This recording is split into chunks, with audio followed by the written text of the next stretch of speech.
If you have the authority to put the troops in there no matter what the Congress wants to do? I think I've got, in this situation, I do, yeah. Now, I fully understand they could try to stop me from doing it. But I've made my decision, and we're going forward. There is no military solution in Iraq. There never was. The best way to protect our security and to pressure Iraq's leaders to resolve their civil war is to immediately begin to remove our combat troops. This has been a month of encouraging news from Iraq. Violence is down to its lowest level since the spring of 2004, and we're now in our third consecutive month with reduced violence levels holding steady. Significant reason for this sustained progress is the success of the surge.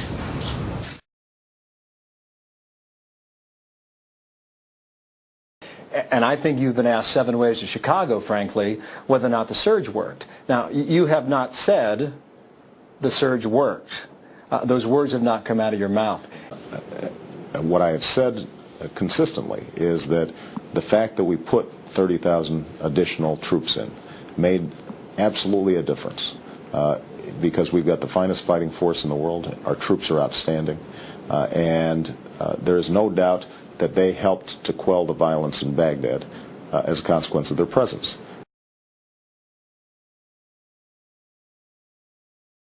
With respect to a surge, in truth, you could not surge in Afghanistan even if we wanted to, and there are reasons why we don't necessarily want to, because we want to be sure that we don't get too far out in front of the Afghan security forces, although clearly we have to help them, partner with them, and the additional 17,000, for example, that President Obama ordered the other day will be very important in that. The fact is that we did something almost miraculous logistically in Iraq.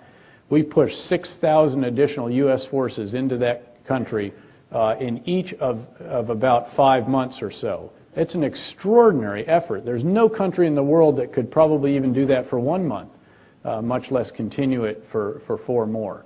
And that did provide us the additional forces that were so important there. But we were able to do it because Iraq had the infrastructure, because we built it up over time, and we had the ability to absorb those troops and to put them right away into bases and all the rest of that. We had hard stand for aircraft and so forth. We're now literally building that in Afghanistan, because Afghanistan is not a country in which we are rebuilding. Frankly, we are building.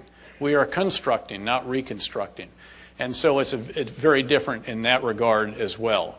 Beyond that, again, what we want to do, Secretary Gates has rightly cautioned against putting such a U.S. face on this, or such a coalition face on the effort, that these very proud people who have never welcomed outsiders who have been bent on conquering them do not think that that is our intent. And that comes back again to being sure that we are seen to be there for the people at their request and to help them.